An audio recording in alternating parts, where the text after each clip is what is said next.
এ যেন সূর্য নেমেছে সবুজের মাঠে, আর তাই দেখতে রীতিমতো ঢল উৎসুক মানুষের। 50 টাকার টিকিট কেটে কেউ তুলছেন ছবি, কেউ বানাচ্ছেন ভিডিও। আমি আজকে জাস্ট সকালবেলা শুনলাম, তো বিকালবেলা চলে আসছি দেখার জন্য।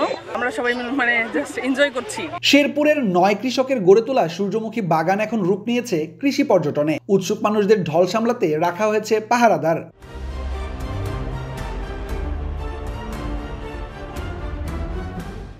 জেলাটা অনেক সুন্দর, আমাদের শেরপুরে এরকম উদ্যোগ দেখে অনেক ভালো লাগছে। আমরা পরিবারের সাথে এখানে ঘুরতে আসছি সবাই মিলে। সূর্যমুখীর বাগানে ঢুকতে গুনতে হচ্ছে টাকা, কাটতে হচ্ছে টিকিট। গাছ ভাঙলে বা ফুল ছিঁড়লেও দিতে হচ্ছে জরিমানা। এখানে আসার সময় দেখলাম এখানে টিকিটের ব্যবস্থা করা হয়েছে, যদিও টিকিটের ব্যবস্থাটা মেবি বেশি মানুষ হবে এই জন্য করা। এখানে এসে ফুলগুলো ছিঁড়ে সৌন্দর্য নষ্ট না করে আমরা যদি এইভাবে উপভোগ করি তাহলে আমার কাছে মনে হয় যে অনেক ভালো লাগবে সবার কাছে। শেরপুর শহরের পাশ দিয়ে বয়ে যাওয়া মৃগী নদীর পাড়েই 5 একর জমিতে করা হয়েছে সূর্যমুখীর বাগান। সকাল থেকে সন্ধ্যা পর্যন্ত ফুলের সৌন্দর্য উপভোগ করতে আসছেন শত শত দর্শনার্থী। ভাইরাল হয়ে গেছে এরকম টাইপ কিছু একটা, এই জন্যই সবাই জানে, তো আমরা ওইভাবেই আর কি আসছি। সোশ্যাল মিডিয়ায় আমরা দেখছিলাম, তার থেকে বাস্তবে আরো অনেক সুন্দর, অনেক সুন্দর, অনেক সুন্দর। কালকে আমাদের বিবাহ হয়েছে, আজকে আমাদের রিসেপশন। তো এখানে ভাবলাম জায়গাটা দেখছি ফেসবুকে স্ক্রল করতে, অনেক সুন্দর একটা জায়গা, যার জন্য কিছু ফটোশুটের জন্য আসছি।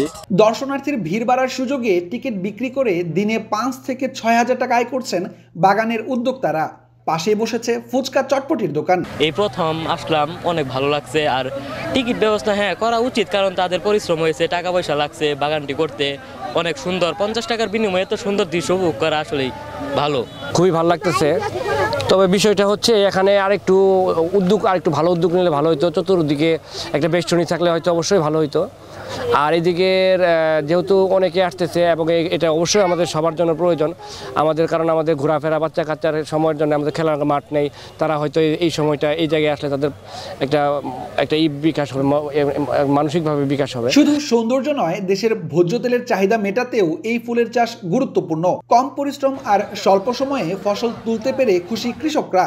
সরকারি সহায়তা অব্যাহত থাকলে আগামীতে আরো বাজিমাত করবেন প্রান্তিক কৃষকরা। টিকটক করে খুব ক্ষতি করে, এর জন্য আমরা না অপারক হইয়া টিকিট সিস্টেম করছি।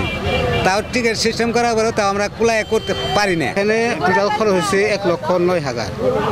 এখানে কৃষি অফিস থেকে দিচ্ছে আমাদেরকে সার বীজ হয়েছে 33,000 মতো কৃষি অফিস থেকে দিচ্ছে, আর পুরো টাকা কৃষকেরই। গত বছর আগে বছর করছিলাম তখন 4,500 টাকা মন বলছিলাম, কিন্তু ওই রেট থাকে তাহলে আমরা ভালো রেট কমপক্ষে 2 লক্ষ টাকা বিক্রি করা হবে।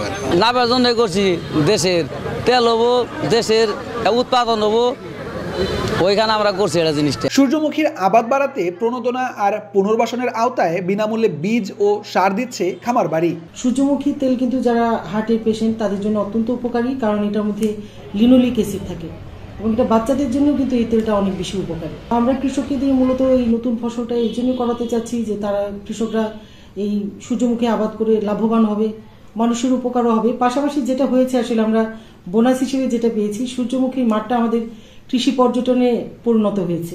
দেশ জুড়েই বাড়ছে কৃষি পর্যটনের অপার সম্ভাবনা। স্বল্প সময়ে আয় বাড়লে কৃষকদের মুখে হাসি ফুটবে, এমনটাই প্রত্যাশা স্থানীয়দের। ইমরান হাসান রাব্বি, চ্যানেল 24, শেরপুর।